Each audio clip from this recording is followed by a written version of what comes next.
whether it's crime, violence, a mugging, insults, whatever kind of disrespect for another person becomes so much easier if you don't regard them personally.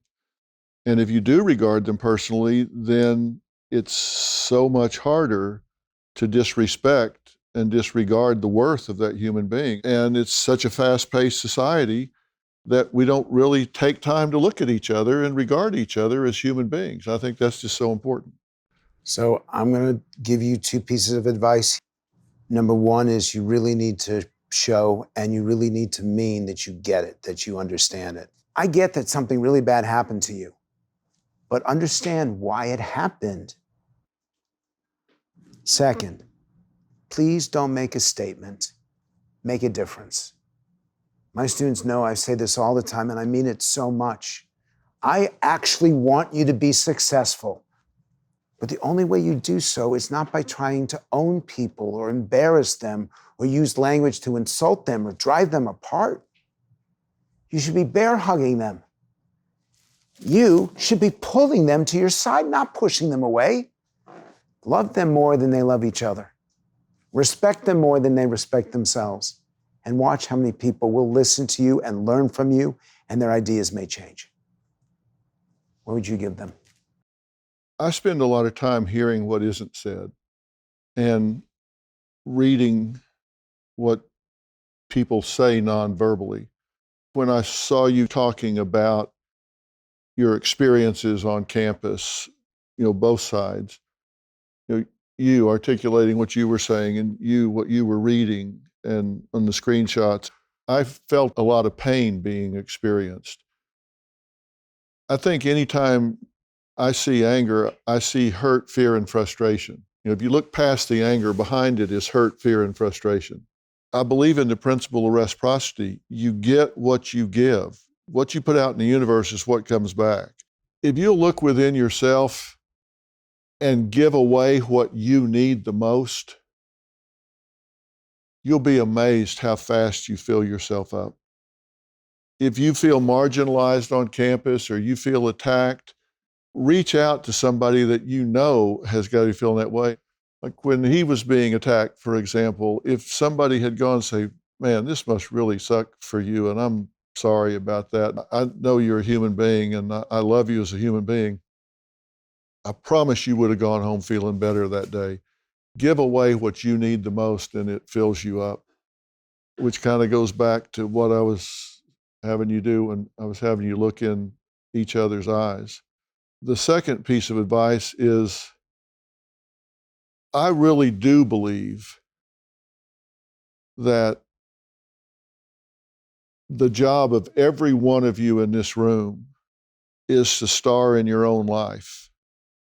And you got to ask yourself what kind of star you want to be.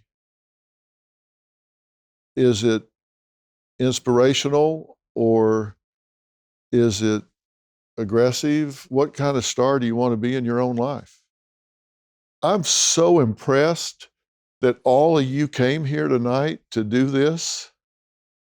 It just blows my mind that you give a shit enough about this life, this world, where we are right now, that you came here tonight just to talk about this and express yourselves and hear each other.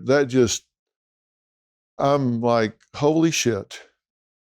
I'm so impressed. I would not have done this at your age. I just didn't give a shit. My dad died when I was 42.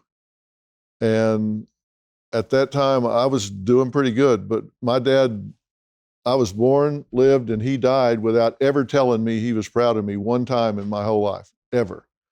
Graduated number one in my class, went to school on a football scholarship, but I figured out sometimes you got to give yourself what you wish you could get from somebody else.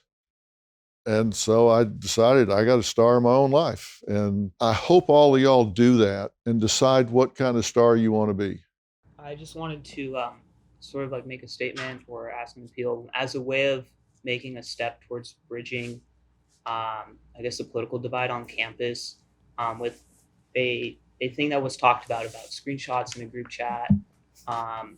Currently, of that member, we've talked to him. He's scared for his life because he said something that he believed was in a private group chat. I think a great step forward in showing trust in both sides is our member and your member would like to meet and talk it out personally and try to resolve it. I think that'd be a great step forward in just sort of resolving a conflict that shouldn't be such big of an issue that it's become. The specific member who made the most atrocious comments, I knew him personally. Like, we weren't necessarily friends, but like we would say hi to each other on campus. I will not talk to him. There's like bridging gaps and everything, but I also know that I don't owe him anything. Like, the things that he said no one should ever have to hear or read those things ever. So he does not owe me talking to him, and I will not talk to him. I've been doing this for 45 years, and I never put an abuser and their victim together unless the victim asked for that. And it sounds like you were abused in some way by this person, but I would really encourage you to forgive him for yourself. You have to let it go for you. You don't have to tell him you've let it go, because if not, you and this person, whoever it is and whatever he said, you and he are locked in a bond forever unless you decide, I'm unwilling to invest any more energy in you ever, not one whit. I'm out. Or you're going to stay locked in a bond. And I hope you get to the point where you can do that. And I'm going to challenge you. You tell your friend that he has to earn and deserve her and their acceptance of his apology. He actually has to come on bended knee and say, I was an idiot. What I did was wrong. So I was waiting for you to say, not only does he feel awful, but he will do something positively to make a difference in their lives. Go write an article where you acknowledge to the community that you made a mistake. And until he's willing to give that additional commitment, they don't owe him anything. And I'm not saying what she should do with him. I'm just being selfish on your behalf. And whatever he does or doesn't do, you need to take your power back and set yourself free. Rise above this. If he does the right thing, great. If he doesn't, too bad. You need to let yourself go and take your power back.